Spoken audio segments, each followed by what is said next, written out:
This podcast's got nards. Welcome to the Nightmares Podcast, where we talk about everything horror. With me today is Victor Melendez again. Mark is over there. Colin. Zach is missing. Presumably eaten by a werewolf. So anyway, What the fuck was that, Victor? That was a werewolf eating Zach. He's like, you got a little bit of meat here. Mm-hmm. The and like the creepiest eyes ever. Just Jesus. Yeah, there's werewolf loves the fine tasting of Zach's flesh.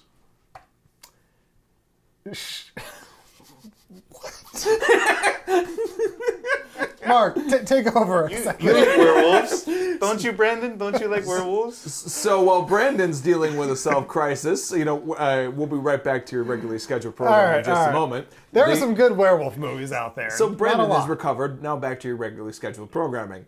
There are some good werewolf movies out there. Not a lot. Definitely nowhere near as many werewolf movies as there are vampire movies. But there are some really good ones. And I figured we'd talk about some of our favorites. Of course, there's an American Werewolf in London, which is great, neat little mix between horror and comedy. Best werewolf transformation scene out there, easily. Hands down. Came out the same year as The Howling, which also has a great werewolf transformation in there. I do actually prefer The Howling. I just think it has a creepier tone than American Werewolf in London, but they're both very good movies. But yeah, whenever people talk about werewolf movies, those are the two, like with Jaws and shark movies and Scanners of Head Explosions, those are the two that everybody always talks about. So I do try to look beyond that. I don't know what I would call my favorite werewolf movie, but there's a recent one. Actually, there are two recent ones. But the first one I want to talk about is called Late Phases, Night of the Wolf. Or just Late Phases, which is basically Gran Torino with a werewolf. That sounds fantastic. It's really awesome. So it's about this veteran who's blind, and he has a seeing eye dog. And actually, you can also say there's a little bit of John Wick in this movie, too. In fact, I think it came out the same year as the first John Wick, now that I think about it. But yeah, so there's this blind veteran who moves into this retirement community with his seeing eye dog, and there's basically a werewolf in that community who kills his dog. And so then the movie, for the most part, is him taking like that whole month before the next full moon, trying to figure out who the werewolf is and basically planning his revenge on the wolf that killed his dog. It's awesome. Not a fan of the actual werewolf design. The werewolf design just kind of looks a little cheap, but everything else in it, like the story's great, the acting's great, it's well shot, it's an excellent story. I love it. It's one of my favorite movies of the 2010s, actually. Not just one of my favorite horror movies, one of my favorite movies of the 2010s. So I highly recommend it, Late Phases. And then there's another recent one called The Wolf of Snow Hollow, which I know I've recommended that to you, Mark. Have you had a chance to watch it yet? I have not had a chance to watch it yet, but I know that you said really, really awesome things about it, so I got to check it out. Yes. That was actually my number 2 movie of 2020 behind only The Invisible Man. I love The Wolf of Snow Hollow. And it takes place in this small, I think it was an Alaska town. Yeah. And it takes place in this small town. Have you seen it yet?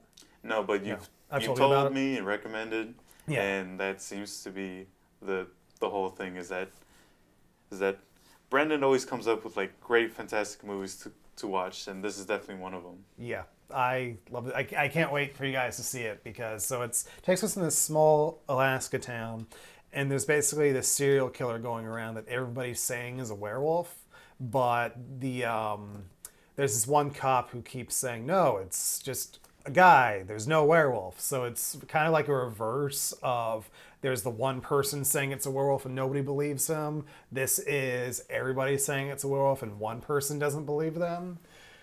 I know, right? Yeah. And it's got some comedic elements to it. And really, actually, the scene that won me over because it was a good movie to start, but the scene that just plunges it from good to great for me was kind of early on, where it's after this body was discovered, and everybody's just asking this cop just like all these questions, and just the way that they film it all in like one shot. It just perfectly captures that feeling of like, let me catch a freaking breath before I get the next question from somebody. And then there's this news van that drives up and he's like, no, press parks over there. And before the press has their window rolled down and everything before they can back up, one of the other cops shouts over to the main guy, they're saying it was a wolf. And then the press van just slowly rolls up its window and drives off. And I'm sure you can imagine what goes on from there. And So they definitely knew better then. There's the two movies that you talked about earlier. That reminded me of one that was just recently released on all digital platforms, but I think it was primarily a Amazon production. Mm-hmm. It was called Werewolves Werewolves. Within, Yes. which I've been wanting to see.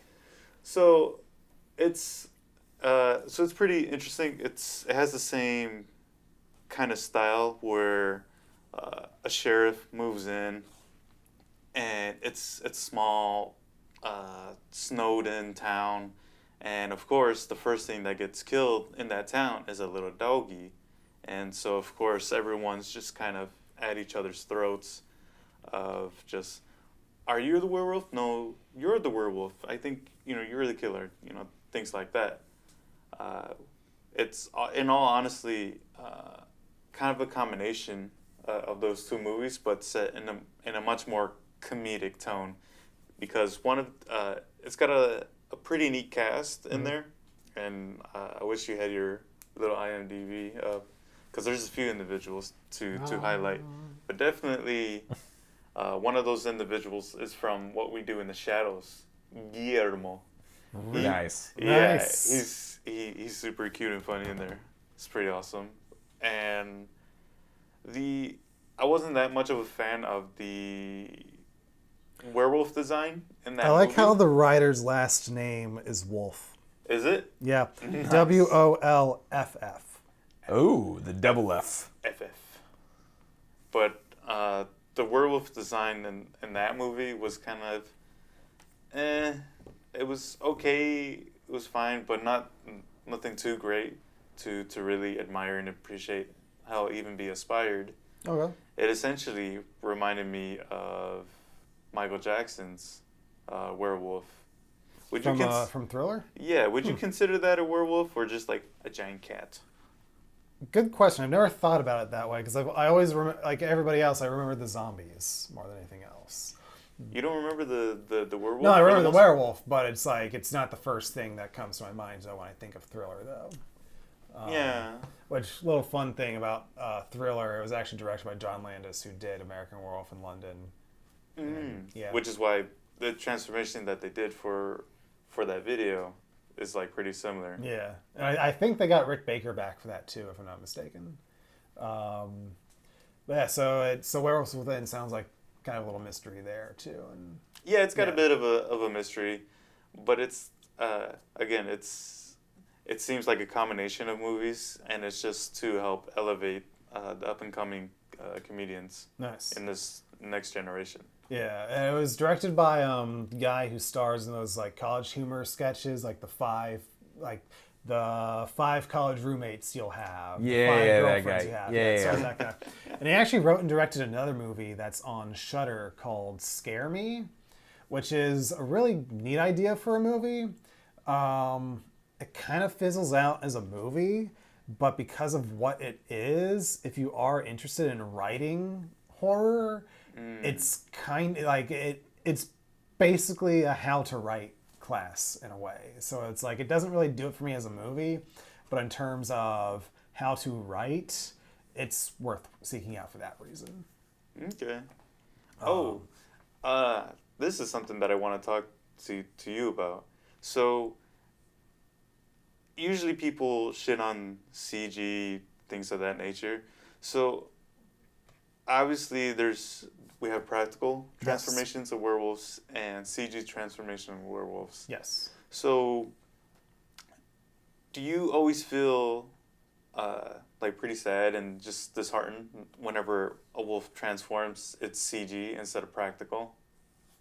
Well, first off, I'm trying to think of some CG wolf transformations. Like Well, there's there's- the infamous 2010 Benicio del Toro Wolfman. Twilight. Twilight. Unfortunately.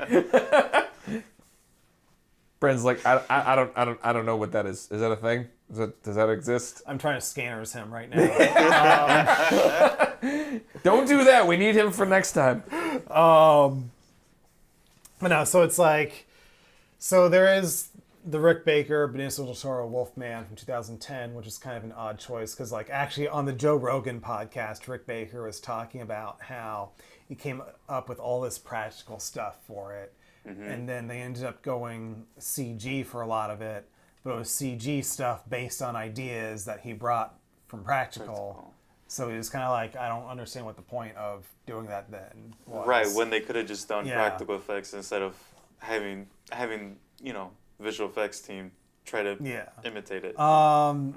Personally, I'm a person who doesn't crap on CG just for the sake of crapping on CG. Like, there is good CG out there. I can't think of any that specifically pertain to werewolf transformations, but I'm not somebody who's just going to crap on CG just because it's CG. It's a tool that we can use. Some movies use it better than others. Some movies have, of course, bigger budgets. Some budgets are allocated more towards it. It's like there are so many things that go into it, but basically, I'm not going to crap on CG just for the sake of that.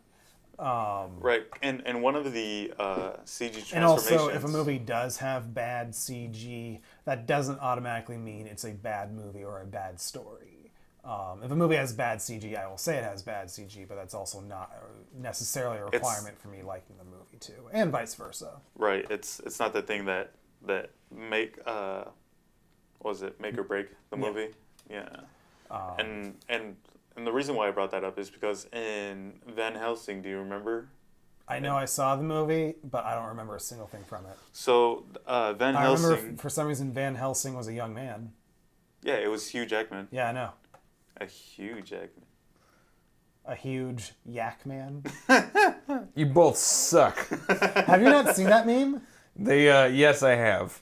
Oh my God. Just get on with it. So when are we gonna get our Were Yak movie starring Hugh Jackman? Jesus. But in that movie, Van Helsing, he actually becomes a werewolf, and I thought it was pretty unique transformation where it's from werewolf to human. The hair just like falls off, kind of just like how it sheds, and obviously he just shrinks, and then boom. I think that's a clever way of using CG transformation, especially from werewolf to human, instead of the reverse, because obviously in the reverse it's the typical snout extension and all of that. And I've always, and it's like I feel like we always get excellent transformations from human to werewolf, but I want to see like the transformation like the morning after, because it's like your bones and body still has to shift. Like a lot of those D-transformations are like, okay, they shake off the hair and that's it. But it's like, no, it's going to be equally as painful changing back as it was. One would think. Yeah. So I've always wanted to do a movie where it's like we don't just have the transformation into a werewolf. I also want to do a transformation back into human and have it be equally as painful to watch. And then Be very excited to shoot that. Yeah. To be honest. Yeah. And then there's also Dog Soldiers from 2002. I still got to see that. It's I've awesome. heard good things about that. Dog soldiers. Yeah, a lot of people describe it as Predator with werewolves. Okay. It's got similarities, but I don't jump that deep into that analogy. That might actually have my favorite werewolf design, because those werewolves are like just like freaking tall and like just so overbearing that it's like if you see one of the, like if you're ever face to face with one of those werewolves, you're just like, I'm dead. Like, why even fight back? I'm dead. What is it, like 10, 13 feet tall? They are What the hell's yeah, going on? I think they are like 13 feet, if I'm not mistaken. Like they are tall. That is very unnecessary to be like 13 Maybe feet not high. maybe not 13 feet, but like okay, maybe closer to like 8 or 9 feet. but they That's doable then. They You can fight are- that off. 8 feet, no problem. But they are intimidating. Well, of course it's going to be intimidating. It's a monster. And then Ginger Snaps. Leave it to Victor to sound like a fucking 3-year-old. What's a monster? And then Ginger Snaps is, of course, an excellent werewolf movie with Catherine Isabel, which that may be her best performance, actually. Fair enough. And then Catherine Isabel was in an episode of Goosebumps with a sponge. Oh, Jesus. But Goosebumps has done werewolf stories. A recent one we watched was Werewolf Skin. Oh, Jesus. Yeah, the Goosebumps. If I'm going to pick something from Goosebumps, I'm going to pick the movie over the TV show. Yeah. I enjoyed that werewolf rendition, even though it was entirely CGI. It was entire CG, but that one did work for the tone of the movie, though. It did, and I actually enjoyed it. I thought it was a cool take on it. Yeah. And I know that I know Brandon and I's one of our favorites is definitely Monster Squad, which is Brandon's T-shirt right there. Wolfman's Got Nards. Indeed. And that werewolf was actually modeled off of Stan Winston. That's awesome. That's fucking fantastic. I do know that I had a couple lists. Unless Brandon, you had some more. I hit all my main points. Really, the last thing I have to say about any of the movies I've brought up is check out Wolf of Snow Hollow. It's probably the best hidden gem of 2020. And it does have a pretty good mystery to it, to the point where it's like, I just don't even want to talk about the ending because nobody here has seen it other than myself. So check it out. And plus, I don't think you want to spoil it. No. Because it's that good of a movie. Yeah. Yeah. Even Justin, who doesn't always like newer movies, even he really liked it. He went out and bought it after I showed it to him. So really? Yeah. So how's that for a recommation, guys? Oh, absolutely. Mark, your turn. So a few standouts that are really quick. I do love Teen Wolf. I grew up with it with Michael J. Fox. Not a horror movie, definitely a comedy. Actually, I do have one more to bring up real quick, but he might actually bring it up. I'm curious to see if you bring it up. So I do have a couple different ones. Obviously, we just talked about Monster Squad. The one in Dark Shadows is okay. What were the other ones? Hit Girl? Yeah. It's all right. And then I'm a werewolf. Just deal with it. Yeah. Which actually, that was set up better in the deleted scenes. Was it? Yeah. Okay, I gotta check that out. Like the deleted scenes actually kind of build towards her being a werewolf, whereas in the final cut of the movie, it's just like, oh, she's a werewolf, deal with it. Whereas, yeah, if you watch the deleted scenes, they were actually kind of foreshadowing towards that. Nice. And then also the werewolves types are pretty cool in Underworld, and then also in Cabin in the Woods has a really good werewolf. But the one thing, and I'm gonna let Brandon go real quick because obviously he's thinking about something that I didn't mention, but he's surprised. Are you done with your list? No, but the one thing I do like though, because it's a different take than most movies, and I've not seen it done anywhere else, is what happens with werewolves in the show Supernatural. It actually has a different take on werewolves. Werewolf transformations are not as dramatic. They're actually pretty. It's not basic, but there isn't really, they don't grow fucking hair and everything else, but their nails extend, their eyes become bloodshot, become more self-aware, all their fangs come up. There's more lore that's attached to it. They're actually discussing the way you identify a werewolf is if the heart's missing, because they eat only hearts, which is a part of the old lore. And also too, it talks about, it's like more of the emotional effect of somebody being a werewolf. There's several different episodes where there literally is, there's no cure for being a werewolf. Once you're a fucking werewolf, you're fucked. And it's also a lot of people having no idea that they're transforming into werewolves. They'll just go to bed, and then they become a werewolf, and they literally go out and kill a bunch of people, and then they'll come back to their bed and fall asleep, and then not know. So it's literally, they really delve into the whole aspect of it truly being a curse. And there's several different episodes. One where Sam falls in love with a girl, who ends up becoming a werewolf, and they have to fucking kill her, and she says, I need you to kill me because I don't want to hurt anybody. And then there's later on about, other things where there's a community of werewolves that are literally surviving on eating pigs' hearts and cow hearts. They're not hurting humans, and it kind of delves into that fact that is that possible for werewolves to just live and not, kill humans and become the monsters that they are. And then, it goes into how to kill them, with silver, but it's a lot of really cool lore and definitely more of the emotional impact of becoming a werewolf and the curse that comes along with it. But the transformation is cool because it's a different take. They do, it's kind of, there's a bit of similarities. They're closer to vampires in their transformation, but it's their claws, their become hypersensitive to everything around them, and it's an interesting take on it. It's different than anything I've ever seen from any other place. So it's a really, really cool rendition throughout the entire show. So I highly recommend it. There's actually, they pretty much cover fucking every creature, so you can kind of Right. You can kind of div and dive, in anything, and that's also where I learned how to kill vampires. You chop their heads off. That's how it works. I don't know enough about that, but I think it really dives into it. And I think I've only seen it in a couple other places where it really talks about it's the emotional impact of being cursed with it. So those are definitely my picks. But Brandon's saying I missed something, and he's surprised that I missed it. So what did I miss? Because you've got the Sam doll there. Trick or Treat. Oh, yeah. Yeah, there's a wolf in it? Yeah, there's a neat little werewolf scene in that has, and if you haven't seen it, I won't spoil it for you because it's a nice little thing. But yeah, the transformations, plural, it's like basically they're just like ripping their own like skin off and everything. Ooh. And yeah, it's awesome. So if you haven't seen Trick or Treat, see it. And that is it for today's werewolf extravaganza of the Nightmares podcast. I hope you enjoyed this episode. Let us know in the comments what your favorite werewolf movies, really any werewolf media, because I'm sure there are some good comic books out there and video games out there. For sure. I'm sure there's more than just movies out there. Books. Actually, I do know that there is a very well-liked werewolf book out there.